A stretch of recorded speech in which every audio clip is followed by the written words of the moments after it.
Halo kawan-kawan semua, bertemu kembali dengan saya, sahabat Flora dan Fauna. Channel yang akan memperkenalkan keindahan dan keajaiban seputar tumbuhan dan hewan. Saya berharap dengan kalian menonton channel ini, wawasan dan ilmu kalian menjadi bertambah. Baiklah, kita mulai videonya. Sebelum dimulai, alangkah baiknya kita subscribe, like, dan share video ini.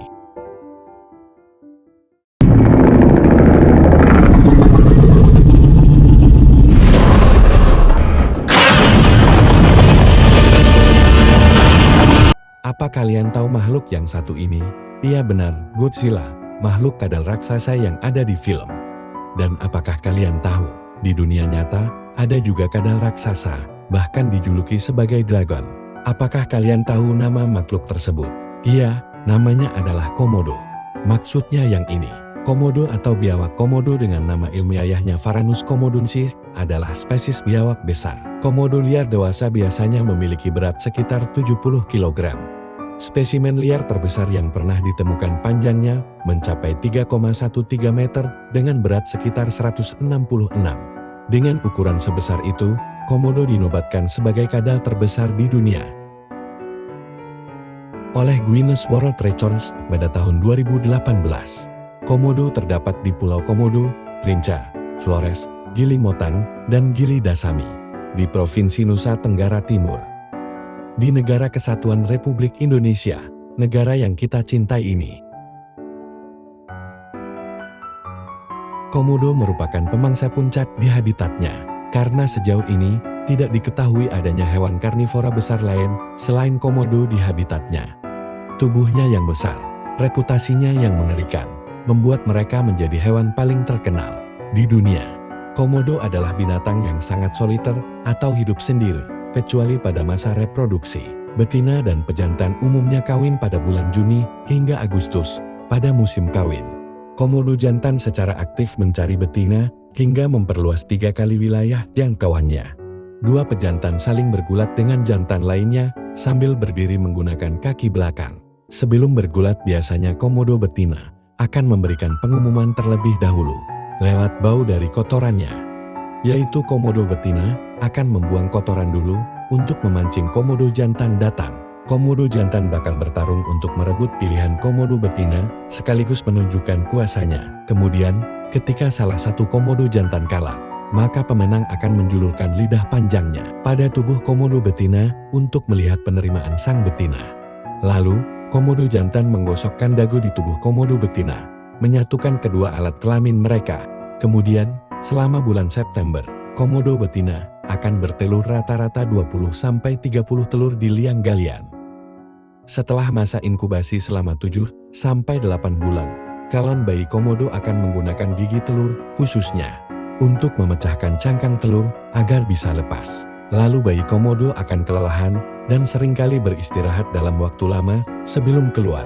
Sebab, bayi Komodo yang baru lahir umumnya tidak berdaya sehingga mudah menjadi sasaran predator. Komodo membutuhkan 3-5 tahun untuk menjadi dewasa dan dapat hidup lebih dari 50 tahun. Untuk perilaku harian anak biawak Komodo adalah berjemur 27,3%, berjalan 30,6%, berteduh 36,7%, agonistik 2,9%, makan 1,9%, minum 0,2%, dan defekasi 0,4%. Anak Komodo sebagian besar habitatnya adalah di pohon 86% untuk menghindari Komodo dewasa. Selain selektif saat memilih pasangan kawin, reproduksi Komodo juga tidak jauh dari incest atau hubungan perkawinan sedara, yaitu Komodo betina dapat bereproduksi secara aseksual dalam proses yang disebut partenogenesis. Partenogenesis terjadi ketika sel telur lahir, bukan sperma, membuahi sel telur. Proses biologis pembuatan sel telur biasanya menghasilkan tubuh kutub berisi duplikat DNA telur. Ini adalah kejadian yang langka bagi vertebrata atau hewan dengan tulang belakang seperti Komodo. Kelemahan bayi Komodo yang dihasilkan dari partenogenesis selalu berjenis kelamin jantan, sehingga populasi Komodo betina akan semakin punah. Komodo dewasa menghabiskan banyak waktu mereka hanya untuk mengintai mangsanya. Mereka menggunakan indera penciuman yang kuat untuk mendeteksi bau mangsanya. Komodo tak memiliki indera pendengaran, meski memiliki lubang telinga. Hewan ini mampu melihat hingga sejauh 300 meter. Namun, karena retinanya hanya memiliki sel kerucut, hewan ini agaknya tak begitu baik melihat di kegelapan malam. Meskipun begitu, komodo memiliki lidah yang berwarna kuning, cenderung panjang dan bercabang, yang memiliki fungsi sebagai pendeteksi rasa, mencium stimuli, sebagai navigasi saat gelap, yang digunakan untuk mencium mangsanya. Mereka dapat bersembunyi dalam semak-semak atau berbaring diam, menunggu kesempatan menyerang. Setelah berhasil mendekati mangsa, komodo akan melancarkan serangan mendadak. Mereka menggunakan gigi yang panjang dan tajam untuk melukai mangsa sampai mati. Komodo juga memiliki rahang yang kuat dan dapat membuka mulut mereka sangat lebar. Dengan kemampuan tersebut, komodo dapat makan hingga 80% dari berat tubuhnya dengan sekali telan. Selama proses penelanan berlangsung, komodo akan bernapas dengan saluran kecil di bawah lidahnya. Saluran tersebut terhubung dengan paru-paru, menyebabkan tetap bernapas ketika menelan mangsanya. Keberhasilan komodo di saat memangsa hewan lain adalah: komodo memiliki indera penciuman yang tajam. Kadal besar ini bahkan bisa mencium bau darah. Dikarenakan komodo suka sekali bangkai, mereka bahkan bisa mendeteksi bangkai sejauh 6 mil. Sayangnya bagi manusia yang hidup di antara hewan ini, itu bisa berarti komodo akan berpesta pora, memakan kerabat yang baru saja dikuburkan. Hal ini menyebabkan orang yang hidup di sekitar komodo beralih dari kuburan di tanah berpasir ke tanah liat dan menambahkan tumpukan batu di atasnya. Karena itu, turis disarankan untuk tidak ke Pulau Komodo jika sedang menstruasi. Turis juga tidak disarankan pergi ke Pulau Komodo di saat dalam kondisi luka terbuka, dikarenakan dapat memancing komodo datang dan mendekat yang dapat mengancam keselamatan. Larangan lain bagi yang ingin datang ke Pulau Komodo adalah tidak diperkenankan membawa makanan yang berbau menyengat. Di saat ingin melihat komodo, harus dalam kewaspadaan tinggi. Maka dari itu wisatawan wajib dipandu oleh ranggar pemandu lokal di Pulau Komodo. Wisatawan juga dilarang menerbangkan drone dan bermain kembang api. Wisatawan juga tak boleh gaduh seperti berlari dan berteriak, karena komodo bisa menyerang jika merasa terganggu. Pantangan lain yang tidak kalah penting adalah wisatawan tidak boleh memakai pakaian berwarna merah, sebab warna merah dianggap mengganggu dan mudah menjadi target serangan buaya darat alias komodo. Sebab warna merah dianggap mengganggu dan mudah menjadi target serangan komodo. Meskipun kalian adalah pendukung, selain itu komodo juga memiliki racun. Banyak orang beranggapan bahwa air liur satwa ini mampu membunuh mangsanya, sebab air liurnya memiliki banyak bakteri yang dapat menyebabkan infeksi.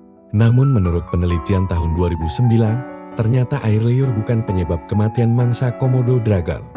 Para peneliti ternyata menemukan bahwa di rahang bagian bawah komodo dragon terdapat racun. Komodo memproduksi senyawa racun yang masuk melalui gigitan komodo pada mangsa. Racun komodo sangat ganas dan biasanya menyebabkan kematian pada mangsa seperti rusa dan kerbau. Di saat komodo berburu, cukup menggigit bagian mana aja, maka seketika racun tersebut akan keluar dari giginya dan masuk ke dalam pembuluh darah mangsanya.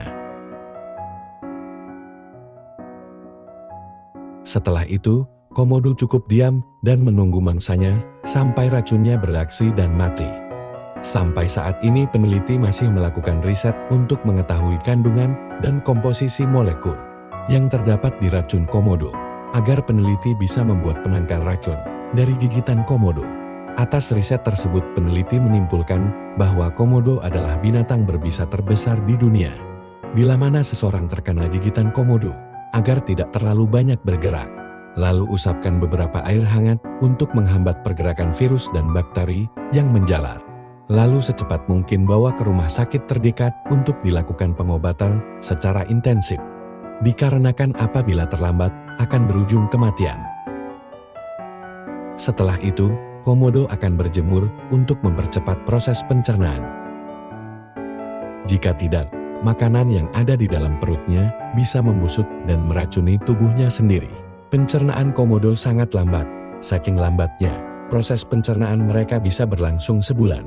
Setelah pencernaan selesai, komodo akan memuntahkan sisa tubuh mangsanya, seperti rambut dan tulang. Hal tersebut dikarenakan komodo sama seperti jenis reptil pada umumnya, yaitu merupakan hewan berdarah dingin yang tidak dapat mengatur suhu tubuhnya sendiri. Dikarenakan suhu tubuhnya ditentukan atau bergantung kepada suhu lingkungan tempat komodo tinggal. Adanya sebuah penemuan baru menunjukkan bahwa di bawah kulitnya yang bersisik, ternyata hewan ini tertutup baju besi yang terbuat dari tulang-tulang kecil yang terdapat dari hidung hingga ujung ekor. Menurut penelitian baru, baju besi itu mungkin ada di sana untuk melindungi kadal dari jenisnya. Petunjuknya terletak pada saat kadal ini menumbuhkan tulang punggung mereka selama perkembangan. Akan tetapi, baju besi tersebut hanya dimiliki komodo dewasa saja. Menjadi salah satu spesies cukup langka, keberadaan komodo ternyata cukup menyita perhatian dunia. Dan hewan endemik yang cuma bisa ditemukan di sekitar Pulau Komodo, Nusa Tenggara Timur. Mungkin kalian pernah bertanya-tanya, kenapa komodo cuma bisa ditemukan di Indonesia aja? Berbeda dari spesies kadal lainnya, yang kerap berpindah tempat dari satu wilayah ke wilayah lainnya. Komodo justru merupakan anak rumahan, yang enggan meninggalkan habitatnya. Hal ini dikarenakan komodo memiliki sifat alami homebodies. Ia akan lebih aman dan nyaman di habitat aslinya. Jadi, tidak heran kalau studi yang dilakukan oleh Ivo Stings menyebut komodo sebagai spesies kadal termalas yang tidak berani keluar dari zona nyamannya. Padahal dengan kemampuan dan ketangguhan fisiknya, seharusnya komodo akan mudah untuk hidup di tempat lain meski tempatnya ekstrim sekalipun. Maka alasan tersebut, komodo hanya bisa ditemukan di Indonesia, tepatnya di sekitar Pulau Komodo. Sebuah penelitian yang dilakukan oleh sejumlah profesor ekologi dari Deakin University Australia membuktikan bahwa komodo mempunyai kemampuan navigasi yang baik. Hal ini terbukti dari upaya pemindahan beberapa komodo sejauh 22 km dari tempatnya dilahirkan ke tempat lain di Pulau Sama. Dalam hitungan kurang dari 4 bulan saja, komodo-komodo tersebut berhasil kembali ke tempat kelahirannya. Komodo salah satu jenis hewan purba yang masih eksis hingga sekarang. Diperkirakan telah hidup sejak 30 juta tahun yang lalu. Penemuan reptil besar ini pertama kali didokumentasikan oleh orang Eropa pada tahun 1910. Nama hewan ini dikenal luas setelah tahun 1912 ketika Peter Anthony Owens, Direktur Museum Zoologi di Buitenzorg, menerbitkan jurnal tentang hewan ini setelah menerima foto dan kulit komodo. Kemudian, dilakukan ekspedisi ke Pulau Komodo oleh W.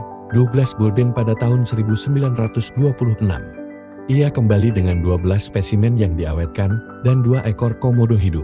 W. Douglas Bourdain adalah orang yang pertama memberikan nama Komodo Dragon kepada hewan ini. Asal kalian tahu, komodo adalah hewan kanibal, yaitu suka memakan sesama apabila kelaparan. Dan yang biasanya menjadi sasaran yaitu komodo yang lebih kecil dari tubuhnya. Itulah salah satu alasan kenapa komodo muda lebih banyak berdiam diri di pohon. Menurut peneliti dari The Australian National University mengungkapkan bahwa sejarah kehidupan asal-muasal komodo bukan berasal dari Indonesia. Studi yang dipublikasikan dalam jurnal sistematik biologi menyebutkan jika hewan tersebut berasal dari Australia. Peneliti menyimpulkan temuan tersebut setelah sebelumnya menemukan fosil di Queensland. Rupanya, fosil itu memberikan wawasan baru mengenai komodo. Dalam penelitian itu, disebutkan di mana terjadi perkembangbiakan yang tidak biasa dari komodo. Ternyata komodo melakukan kawin silang atau hibridisasi dengan kadal yang berbeda, yaitu nenek moyang dari biawak pasir, sejenis goanna. Hasil penelitian menunjukkan adanya tanda-tanda komodo yang masih ditemukan pada biawak pasir, yang hanya ada di Australia. Hewan ini telah ditetapkan sebagai hewan yang dilindungi oleh pemerintah Indonesia. Habitatnya dijadikan taman nasional, yaitu Taman Nasional Komodo, yang tujuannya didirikan untuk melindungi hewan purba ini. Taman Nasional Komodo ini meliputi beberapa pulau, yaitu Pulau Komodo, Rinca, dan Padar. Belakangan, ditetapkan pula Cagar Alam Warhol dan Wolotado di Pulau Flores untuk membantu pelestarian komodo. Pada tahun 2012, Pulau Komodo pernah terpilih sebagai salah satu 7 keajaiban dunia. Dan sampai sekarang, Pulau Komodo masih diminati wisatawan mancanegara yang akan dijadikan Jurassic Park Komodo, hewan purba yang masih hidup.